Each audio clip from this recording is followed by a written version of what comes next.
We gotta punish him somehow. Yeah, but his lawyers say he doesn't have any money. What are we gonna do? I've got an idea.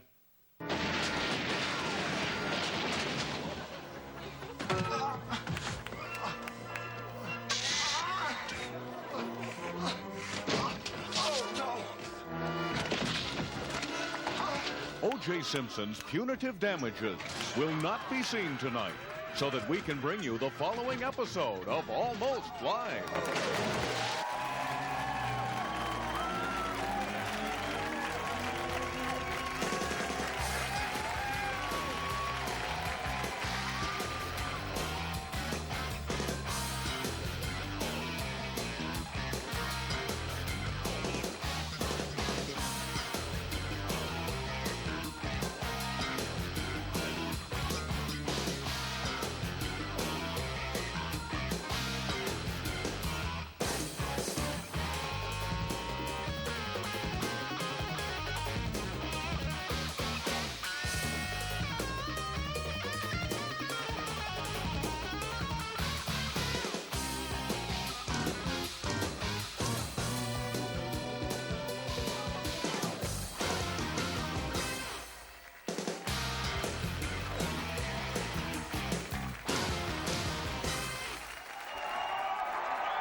Calm down, listen, we're in the middle of a bicycle war. Realize this, we've had 2 bike protests in 1 week. Now you gotta put this in perspective. Bicycle war flares up in Seattle every few years. As you know, the battle started at Green Lake, maybe about 10 years ago.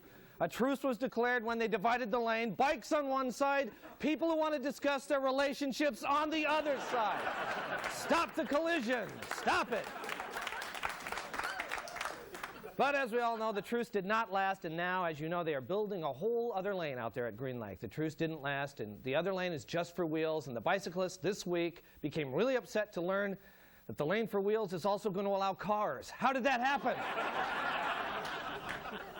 So now they're going to pave the entire lake and make lots of lanes. There's going to be the bike lane, the rollerblade lane, serious runners, lame runners who like to dress like serious runners, joggers. Joggers with headphones, joggers with baby carriages, joggers with walkers, you know, and one figure skater in the middle just rotating, just going around like that.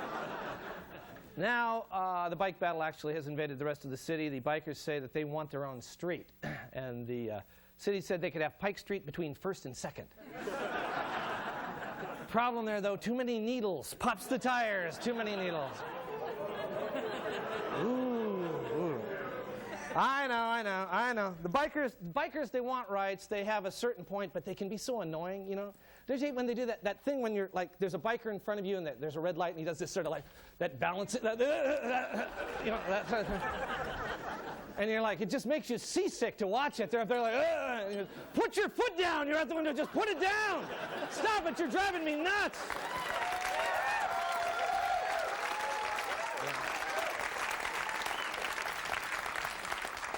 And then we have those nuts who pull all of their kids behind them in a big tent on wheels. You know, take up the whole lane there. There's like, you know, like, nothing more fun than playing chicken with your kids, you know. Jason, you sit closest to the cars this time. No, Daddy, please, I'll clean my room. Please, Daddy. Anyway, we at Almost Live wanted to settle the situation, so we convened an emergency session between cyclists and car people last night.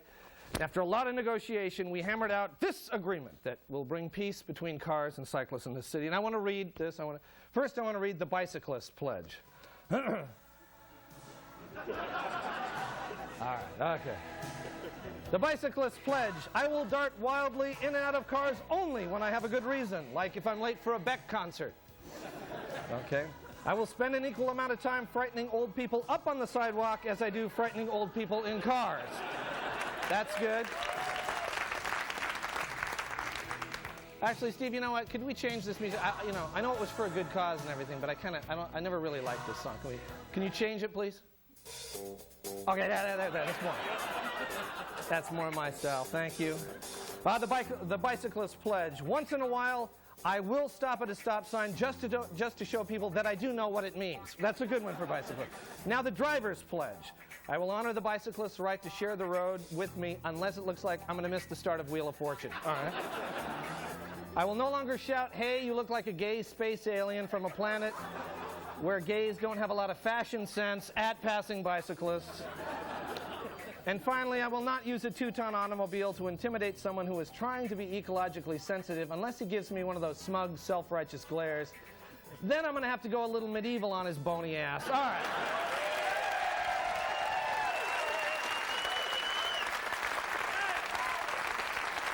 Well, that's just great. All right, well, we hope that advances the cause of peace, and we have a great show for you tonight. But before we get on with it, I'd like to show you a preview of another great show that is coming soon to our station.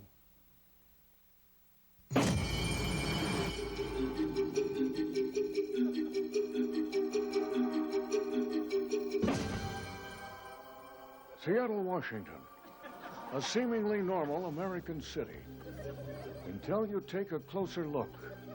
Tonight, join us for Unsolved Mysteries of Seattle.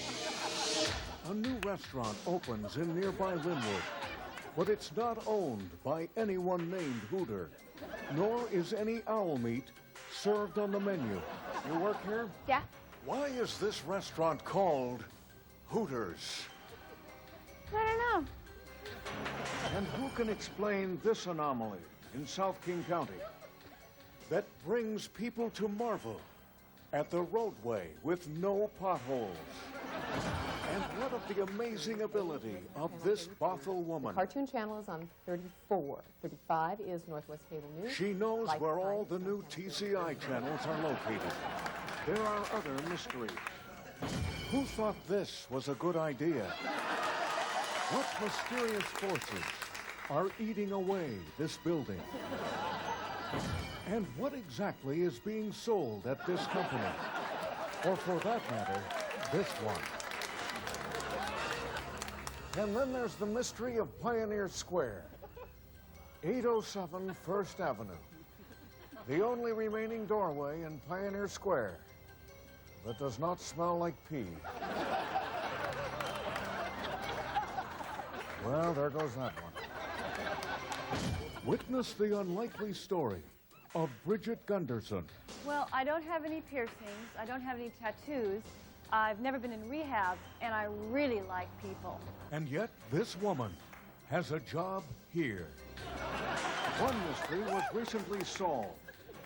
Last week, we told you the story of a Marysville man struck by a football. Thanks to an alert viewer who recognized the errant pass as one thrown 2 seasons ago by Seahawks quarterback Rick Meyer. And get a load of this one. The way I see it, I've done without it all this time. I can do without it forever. It's just nice to see other people happy. They are people who do not own any Microsoft stock, and yet are not bitter about it. And witness this mysterious building, where in just the past week, the Seattle Supersonics have disappeared twice. Anyone with any information, anything at all, contact somebody immediately. Because until you do, these will remain the unsolved mysteries of Seattle.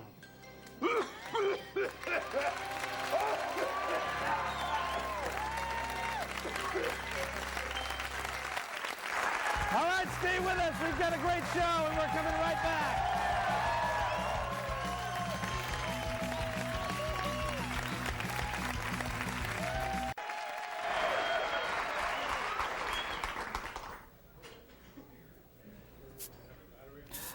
Oh no, have you noticed the waiter isn't writing down the orders? I hate that. I mean, they just want to show off what great memories they have, and they always get it wrong. I know. Okay, were you ready here?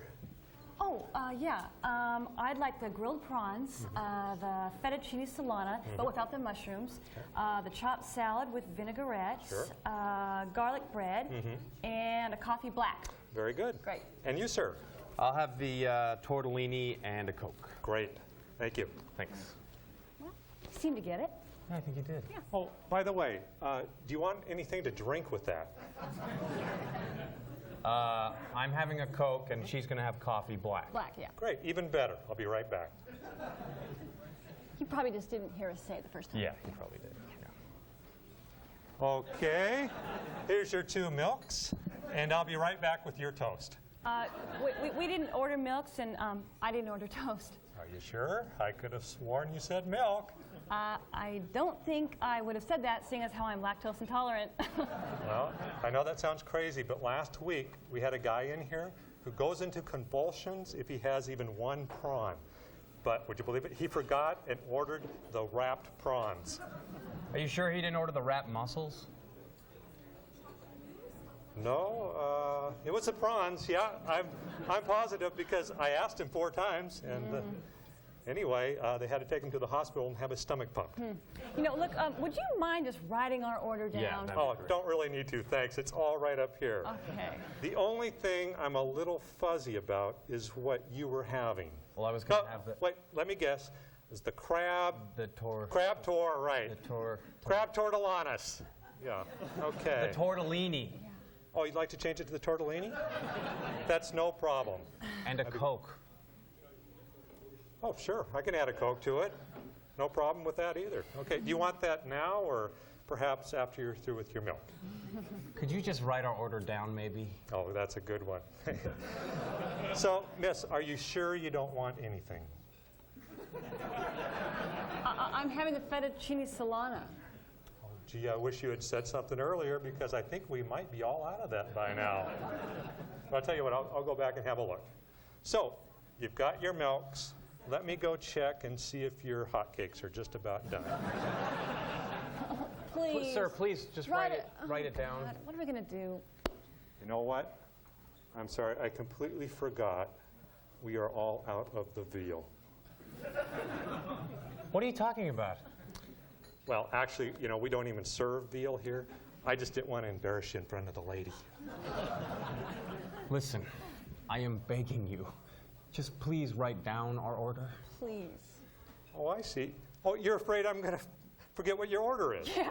Oh, Yeah. okay. I wouldn't worry about it. I've been doing this for years, and it hasn't happened yet. Please, write it down. Yeah. I don't really need to. Thank you. Look, I have a pen here. You can use my Oh, pen. no, I have a pen. Okay, I'll just write it down for you on the Oh, back no, of this that's poster, fine. okay? I'm happy to do it Oh, for you. that's too Here, nice. here's $100. No. Take no, it. Just sir, write it down. I For can't. $100, I can't take your money. Please, 200.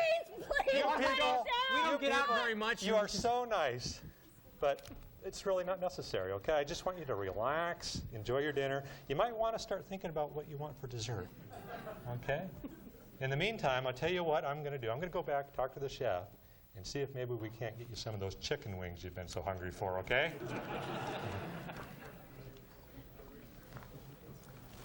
You know, I guess we could have a little dessert. I mean, Don't even think about it. why are you mad at me? I'm not mad at you. I just... What the... Okay. Here's the big bowl of fire you ordered. Wait. Now, if there's nothing else, tell you what, I will also be your cashier for tonight. Would you like some fire?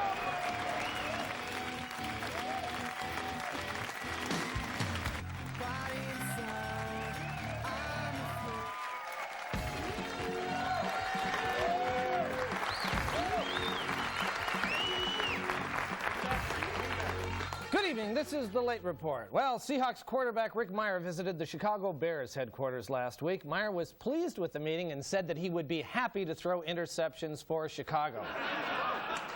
An attorney for Taco Bell disputed claims of rampant wage and hour violations this week, telling King County Superior Court that Taco Bell would never steal from their own employees. Immediately following his court appearance, the Taco Bell attorney ran for the border. Last weekend, the Pacific Science Center held Gross Out Weekend with popular hands-on experiments for kids like making fake snot and touching a brain.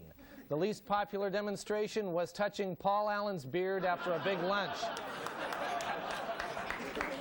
The Seattle PI is holding a TV Valentine write-in where readers would write in 100 words or less who their favorite fictional TV heartthrob is and why.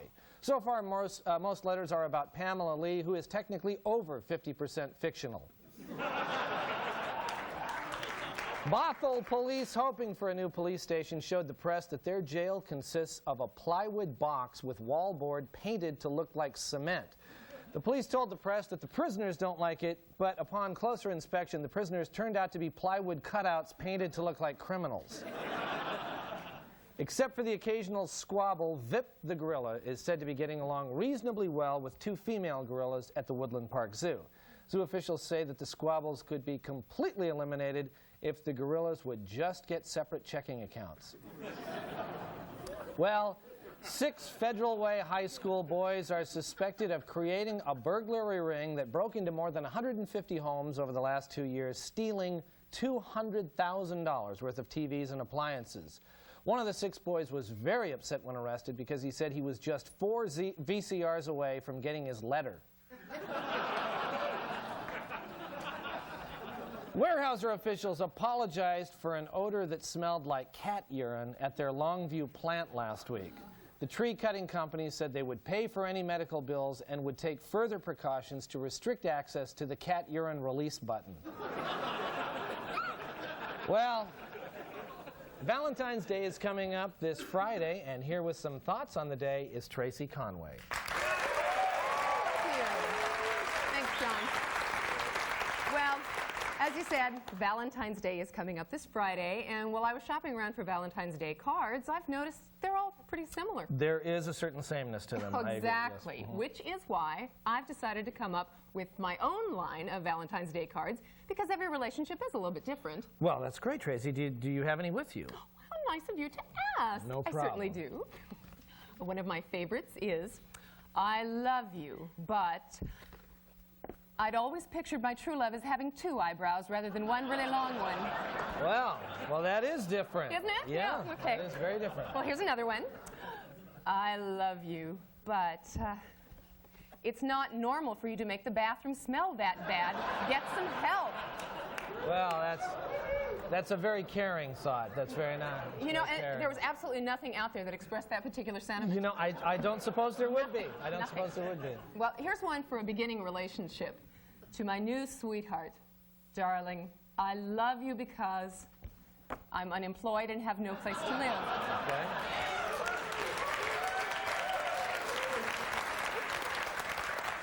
Or for an older relationship, Valentine, I could never love you more than I do now.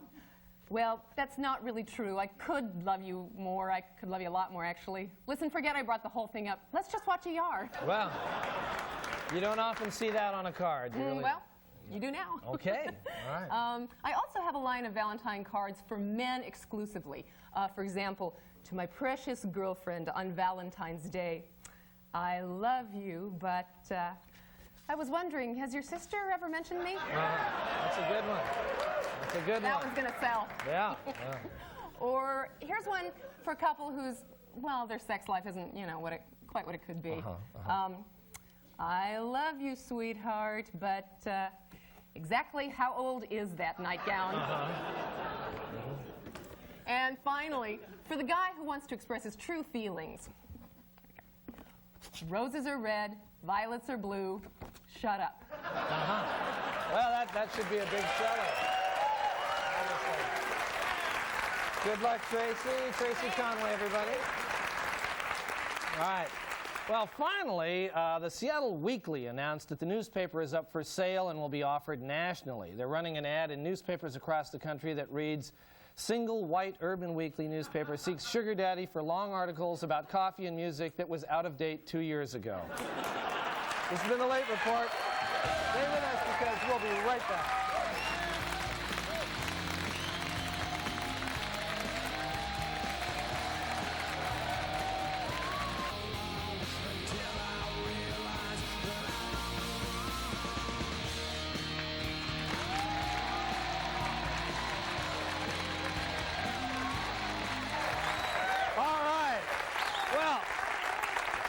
That is just about all the time we have on Almost Live this week. We want to thank you for joining us, and we just hope that this long-running war between cyclists and, cars and everything can be put to rest. And also, if you'd like to join our studio audience, ride, bike, or walk down here, call this number for tickets, 421-5555, and we'll see you next week. Thanks.